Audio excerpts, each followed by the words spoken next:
AI in Action is brought to you by Alldus International, covering your business's staffing, consulting, and networking needs. Our host brings you the leading minds in AI, sharing their story, their success, and their advice.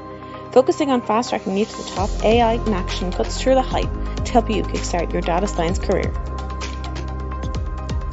To listen to the latest AI in Action podcast, head over to www.alldus.com/podcast or subscribe via iTunes, Stitcher, or Google Podcasts. Hello and welcome to another special cybersecurity episode of the AI in Action podcast. I am your host, John Petherbridge. Today's guest is Eoin Byrne, who is the Cluster Manager for Cyber Ireland. In this fascinating conversation, we uncover what a cluster is, the reasons for establishing a cybersecurity focused cluster in Ireland, and the ultimate benefits behind it. Join us now as Eoin introduces himself and Cyber Ireland. I actually did a PhD in clustering, if you believe that. So I could probably spend the whole podcast just talking about what is a cluster. So I'll try to keep it as brief as possible. So a cluster is where you have a number of companies that are geographically close to each other. So they're in a region, and they're also supported by a number of associated institutions like public bodies, universities, startups, SMEs, multinationals, all those together within one sector, and they're benefiting from being close together. Now that's kind of a cluster in the wild, but you also have, in some instances, cluster initiatives or cluster organizations, which is a formalized group that's actually there to support that wild cluster and to help all the different parts of the cluster work together more closely and to collaborate with each other to actually support the cluster to grow and to compete internationally and to innovate. So that's kind of the basics of it. And I suppose, why is that important? Because there's a lot of work and research has been done that shows that clusters drive economic performance globally. So companies in clusters have been shown that there's higher wages, there's higher productivity in them, and there's higher job growth as well. And they also benefit entrepreneurship. So there's an increase in new business formation. Even the survival of startup companies is better in a cluster. And there's also new job growth there within firms. And then finally, the last one is clusters have been shown to be resilient when there is kind of structural changes or large shocks to a system. So, for example, like COVID-19 or the financial crisis back in 2008, clusters have been shown to be able to adapt to these shocks better than companies that aren't in clusters, which is obviously very important for this time. Yeah, absolutely. It's we're only talking off air there about how busy you've been over the course of COVID-19, just by documenting the cybersecurity market and the different challenges that have been arising with the pandemic that we're interviewing in the middle of. So obviously, cluster is that's super clear, and it can really kind of see the benefit of it. So why did you choose to create a cluster around cybersecurity? That's a really good question, because I suppose what's the need for a cybersecurity cluster in Ireland? And I suppose you can look at it a couple of ways. One, there was a need from industry. So back in 2017, there was a couple of industry meetings, one in Dublin, one in Cork, where companies within the cybersecurity sector in Ireland got together, many of whom actually would be competing with each other for talent locally, and also competing with each other in the Irish market and internationally. And what brought them together was this key challenge for all of them, which was around the skills shortage in cybersecurity. That those meetings, I suppose, they started off talking about the skills shortage, but they actually developed out further than that and said, well, for the companies that we have in Ireland, there's actually a low level of collaborative research and development going on between companies and between academia in Ireland. And then, if you look at Ireland, it's actually not really well known the number of cybersecurity multinational companies that we have here. That 5 of the top 10 software security companies are located in Ireland, and that there's a huge number of really great jobs in the cybersecurity industry in Ireland as well. So there was a kind of a need for that national promotion and branding of cybersecurity within Ireland, and then also to look internationally to put Ireland on the map as being an international location for cybersecurity companies and for talent and for services. And then finally, the last one was to have an organization that could represent the sector to liaise with government as well. So there was all these challenges set out by industry, and the call after those meetings was, okay, there's a need for some sort of industry representative body. And then where we came into it was that Cork Institute of Technology had the relationships with a lot of these companies in the southwest, and we went to the IDA with a project proposal to set up a cluster organisation to address these challenges for the sector, and we were successful in that back in 2018. So I suppose that was the need, that was the challenge that was there. But then if you look at, I suppose, cybersecurity as a sector and how it fits into like the global context. So we all know that the world around us is becoming more digitally enabled. We can all see that due to the impact of COVID-19. We're all working from home. We're all depending on digital technologies to just continue throughout our day. But that also means that there's a growing threat of cyber attacks to citizens, to businesses, to governments, to critical national infrastructure like telecoms or the HSE. And the global cost of cybercrime is increasing year on year. It's estimated to be, something like $6 trillion. So you have this global cybersecurity market opportunity then as well. The actual global cybersecurity market is estimated to be something around 300 billion by 2023. So there's a big global market opportunity there as well. And then if we look at, I suppose, cybersecurity across all different sectors, it's actually really important for Ireland in general, because our digitally intensive sectors, they employ about 200,000 people. 26% of our exports come from our digitally intensive sectors. If you look at all the data centers that are in Ireland, there's almost 50 of them. Supposedly we host around 30% of the EU's data, and Ireland is kind of known as a digital front runner in Europe as well. So it's really important for our digital economy that we are a safe and secure place to do business. And also, if you look at all the multinational companies that are here, it's really critical that Ireland is being seen as being a safe place to do business as well for many of those companies which have their intellectual property and intangible assets in Ireland here as well. So I suppose that's the need for it across all different sectors. And then if you look at Ireland specifically, we have 5 of the top 10 software security companies in Ireland. We have over 40 multinational companies here with cybersecurity operations.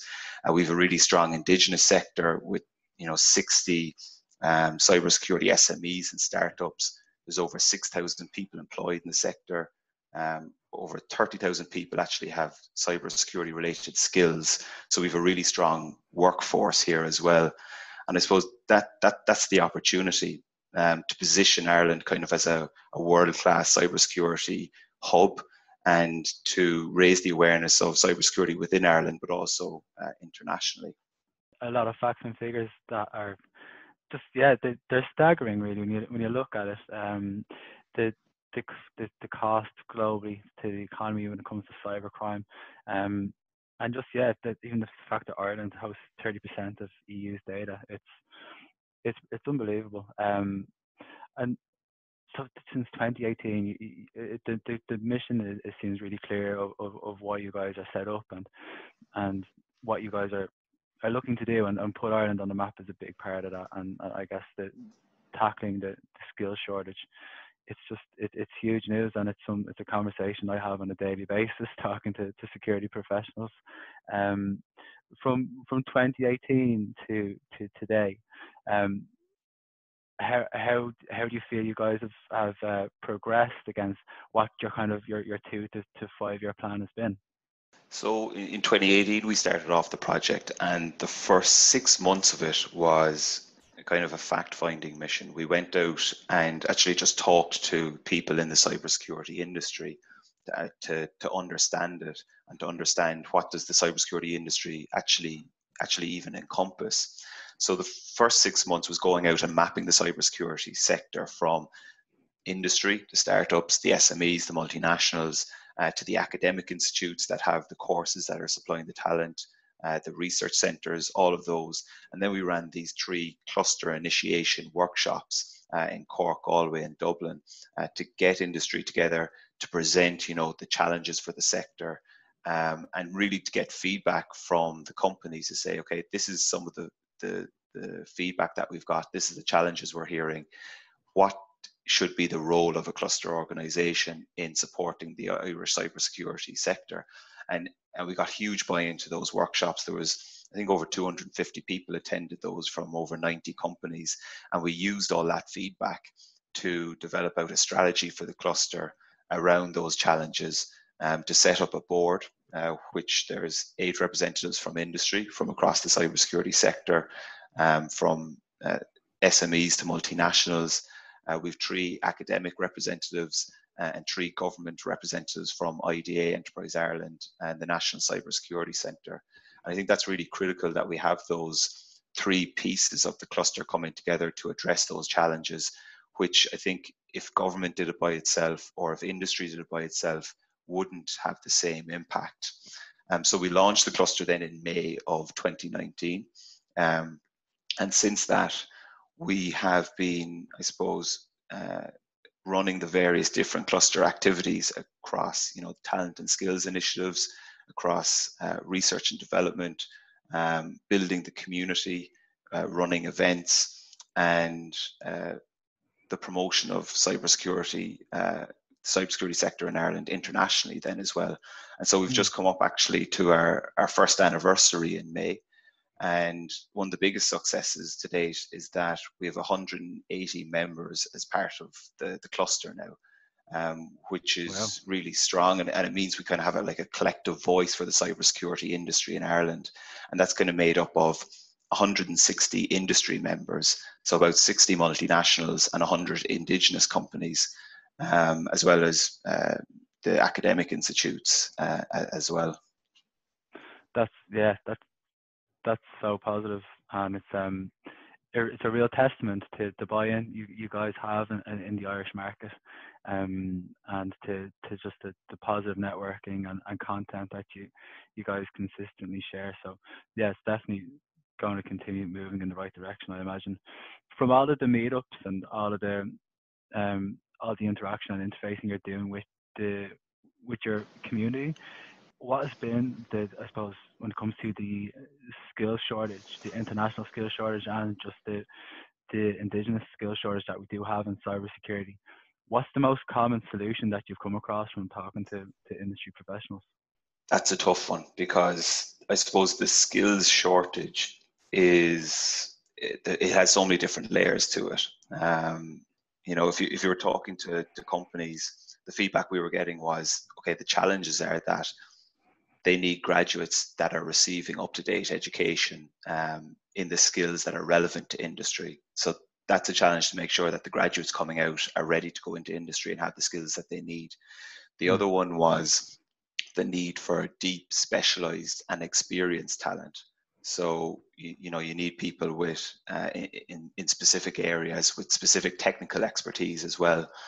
And then the other one actually was, okay, how do we actually attract and educate the next generation of cybersecurity professionals in Ireland, and how do we make it a career that we want kids to move into and are aware of as well? And a big challenge there is around attracting girls into cybersecurity, which can really help address the talent and skills shortage.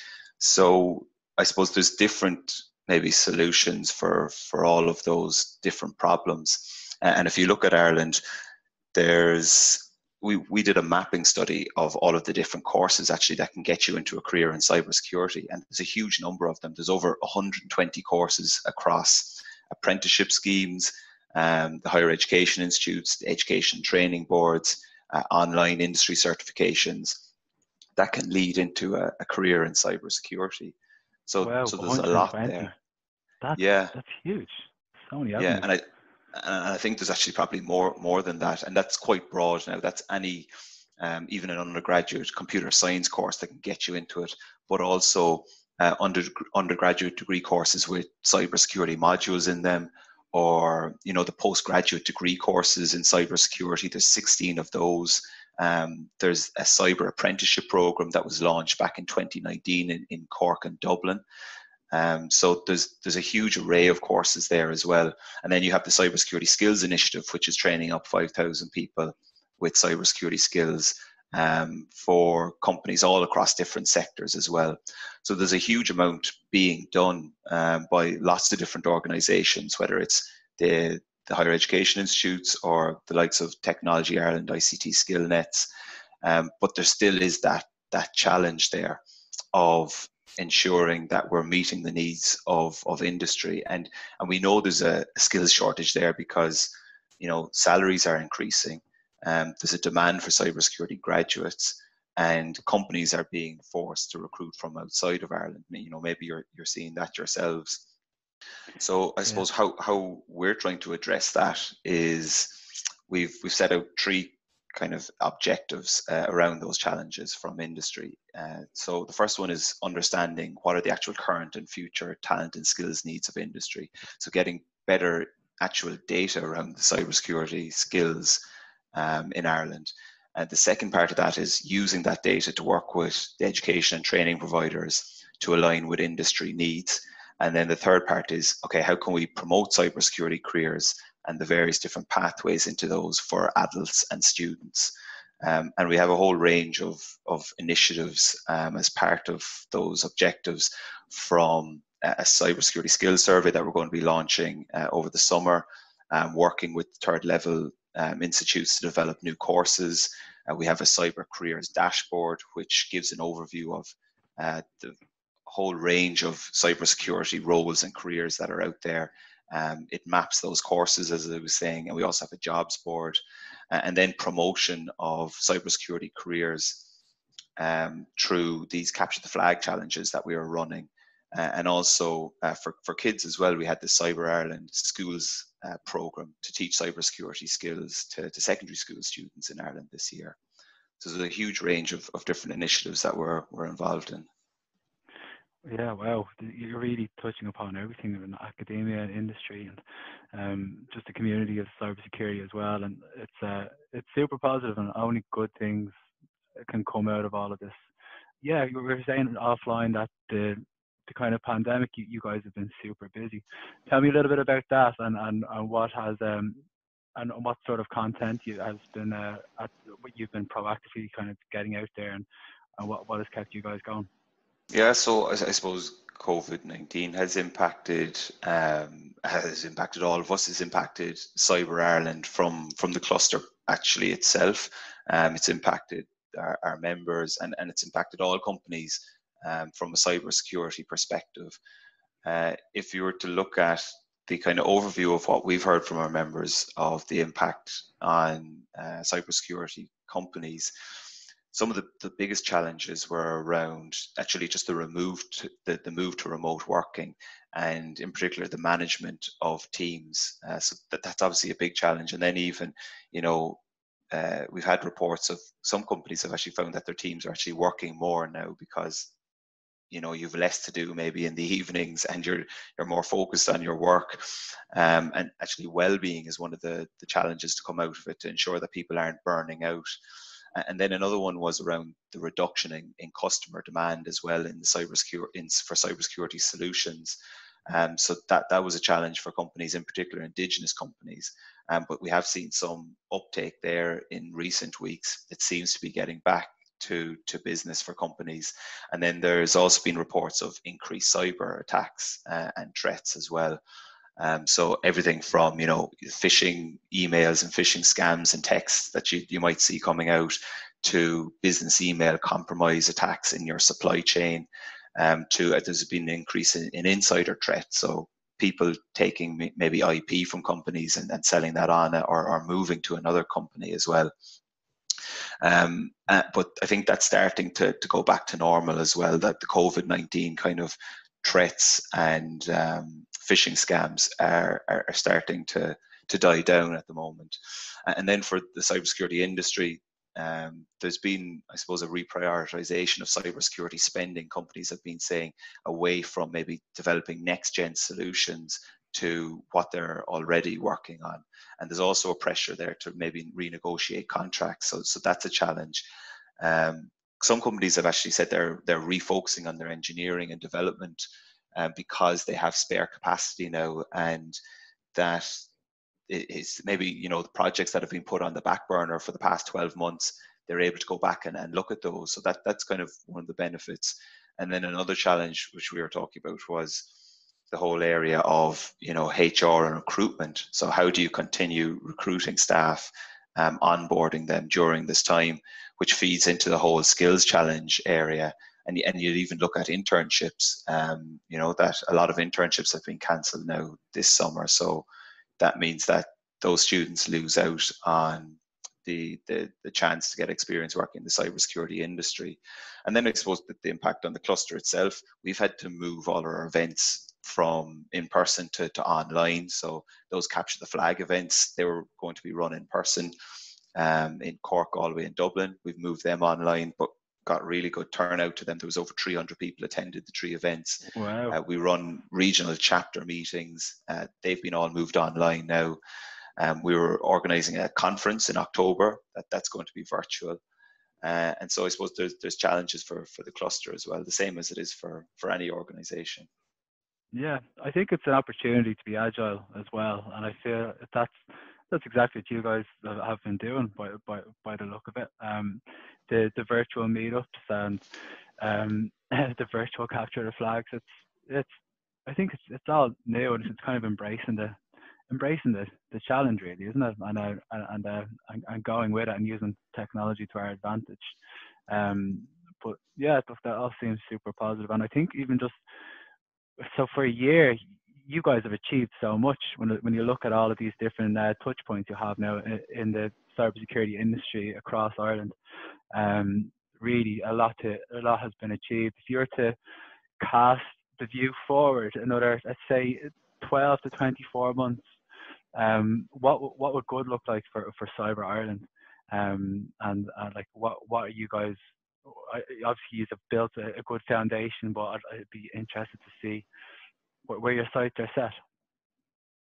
Yeah, so I suppose if we were to look at 2 years down the line or even further afield, I suppose what we'd like to have done is to had an impact on that whole talent and skills area, that we're increasing the supply of graduates maybe into the cybersecurity sector in Ireland.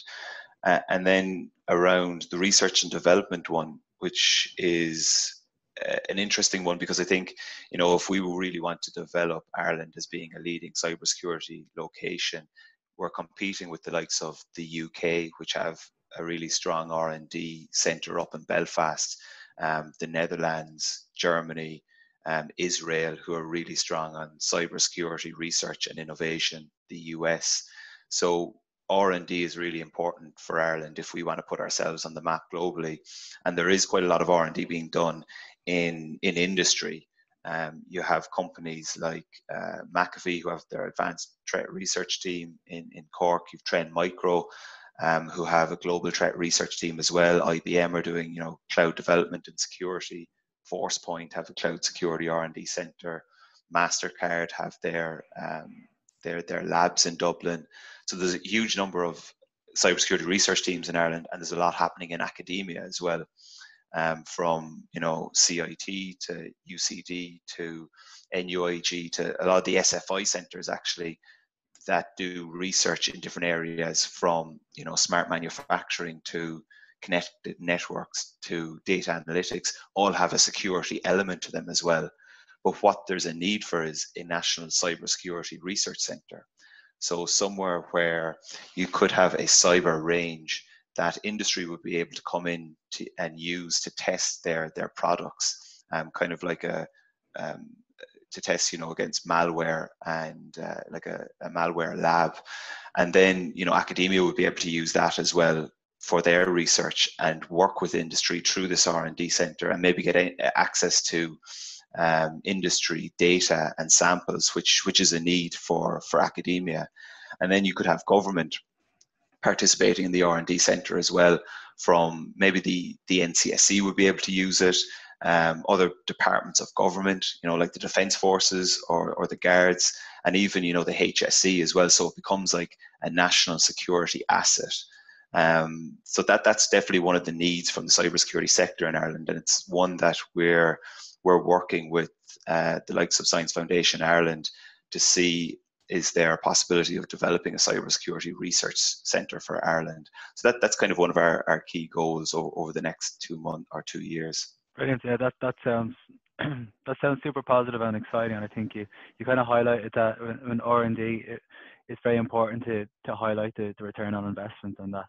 And I think you kind of covered that there when you talk about the graduates, because we touched upon graduates that would then be want to ensure that the courses that they're doing are market suited, and if the graduates are actually getting experience with these R&D centres, that's obviously going to add a lot of value and make them more relevant coming to market also. Although I am sure that the course curriculums are pretty up there as they are. Yeah, no, it all adds into the talent pipeline, because it's like you're ensuring that it's another level up where you're actually training PhD students in specialized areas of security that are going on maybe to do postdocs within that research center. They're also working with industry on industry focused projects, so it's not detached from reality. And then it's also creating a pipeline that those PhD students or postdocs can go in and work in industry there as well. So it's building up that deep specialized talent. Yeah, everyone's a winner. That's really, really positive. And I think we've come to the end of our episode. Thanks so much. It's been super insightful, and I really, really appreciate all the content you've shared, and thanks so much for your time. No problem. Thanks very much for hosting us. AI in Action is brought to you by Alldus International, covering your business's staffing, consulting, and networking needs. Alldus offer an exec search program. Alldus can help you discover how data science and AI can transform your company. With our unrivaled network of C-suite executives and senior AI professionals, we offer retained search services across the US and Europe. For more information, contact mark@alldus.com. Get the Alldus advantage. Become a member of the Alldus community and enjoy some of the following: AI meetups. Once a month, our community gathers to listen to some of the leading experts in the world of data science and AI. Our speakers come from all over the world, including Dublin, Boston, and Frankfurt. We also have our AI mentors. Our experts will provide mentoring to Alldus members. And don't forget our AI in Action podcast. Each week we have guests from all over the world talking us through their education, career, and more. Become an Alldus member and get the Alldus advantage. For more information and to sign up for our newsletter, log on to www.alldus.com. That's www.alldus.com. Alldus International, empowering through AI.